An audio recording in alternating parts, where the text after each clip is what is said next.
Hello, everybody. Welcome to the review from This is a Mag Escape on YouTube. It is 10:44 p.m.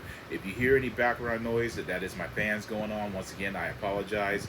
If if it may be a bit distracting, it's very warm in this room, and the weather here in South Carolina has just been touch and go with it being cold and damp one day.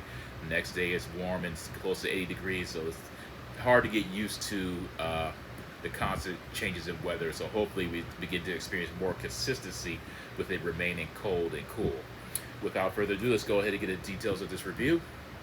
The menu, when I watched the trailer, I was very intrigued when I saw the cast that was associated with the project.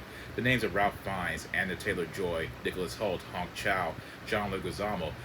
That is a cast that is very talented, great actors and actresses that have a long list of performances that are very memorable. And so when I saw the trailer, it really intrigued me because I wasn't exactly sure of what to expect with this initial project. It seemed interesting, mysterious, and intense, while at the same time there was a very cathartic sense of dark humor associated with the concept behind it. And the concept behind this film is that you have these elite, spoiled, out of touch food experts if you will, that their job is to critique the taste and the lavishness and the deliciousness of the food that they are consuming. What initially intrigued me upon watching this film, actually, I found myself beginning to wonder exactly when it comes to, say, novelization critics or film critics, food critics, or game critics, or what have you, those who go out of their way to be intentionally malicious and negative with their views. I wonder if the creators of said project often want to put themselves in a position, unlike Yue Bo, I know I mispronounced his name, who went literally out of his way to physically fight critics of his films. So you have the actor Ralph Fiennes, who plays the character of this homicidal, mysterious, charismatic, and somewhat charming chef who, if, I guess the best way to describe him would be if Gordon Ramsay or Emerald simply just had a moment of clarity where they just snapped and felt the need to make everyone else's life miserable in terms of critiquing their food. And it drives the point home that there is something very off about this island where you have this mysterious chef and his crew engaging in acts of violence that you're not exactly sure why they're doing it, but as the film builds to its crescendo, you begin to understand exactly what's going on and how, in some ways, you do understand. At the same time, you're still afraid. The performances in this film is absolutely meticulous, perfect. I loved how the dialogue seamlessly flowed with one another, and it gives you this sense of, from what I understand, I could be wrong, so please feel free to correct me if you have watched the film. If I remember correctly, the majority of the dialogue within this film was strongly and largely improvised. So all the conversations that you're hearing in the confines of this film appear genuine, natural, along with the reactions whenever something horrific happens. It catches you off guard. And one thing that I found admirable, and also found myself pondering to a certain extent, whenever you're watching these food shows, for example, and you see how tiny the servings are, you're thinking to yourself, exactly how in the world can one enjoy a food of this size, of this portion, and feel as if that they've experienced something that God Himself created? That is touched upon in this film too. And I have to say, once again, the acting with everybody, they all had unique and natural chemistry with one another, performing in a manner that gives you this true sense of realism and exactly how a group of that size could potentially react to something this volatile, venomous, toxic, ruthless, and brutal, and bloody. How they would react to something like that happening before their eyes, and knowing that there's absolutely positively nothing they could do about it. It's exactly like that. And I loved how the director, Mark Malloy, excuse me, just literally made you feel the tension. And the humor in the film is quite clever too. It's not forced, it's not in a manner where it's cringy. It's very raw and sincere and genuine, to the point to where you find yourself, in my opinion, laughing at basically at the overall absurdity of what's going on.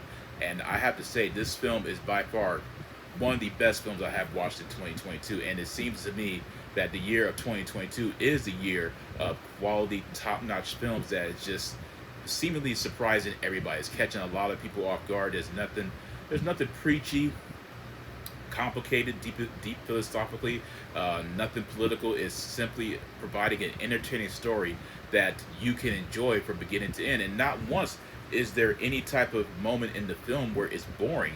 You literally are completely emotionally and mentally immersed with this film, and I just thought it was absolutely perfect. It's exactly what I believe a horror comedy should be. And it's real horror comedy. It's over the top, it's absurd, and it's the way it's supposed to be. And Ralph Fiennes gives such a masterful and chilling performance. You know there is something completely off about this guy. And he has this passion for creating this food that he truly believes is something that is heavenly divine. And you believe that. And Ralph Fiennes gives such a performance that you are just, if you felt like if you were in that group of food critics, you would not want to say or do anything that was going to set them off.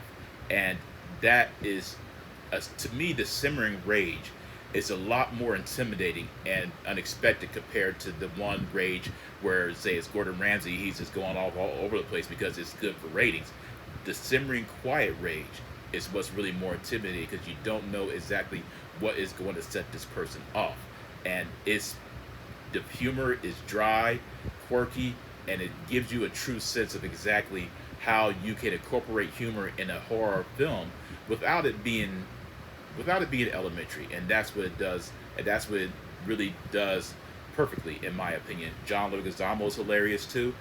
My favorite performance, other than Ralph Fiennes, was Nicholas Holt's performance. I loved how he played the overdramatic fanboy of this particular chef. And he's doing everything he possibly can to be in denial of what's happening before him. And he is charming and hysterical at the same time. And I like Nicholas Holt anyways. I loved him in the X-Men films and Warm Bodies.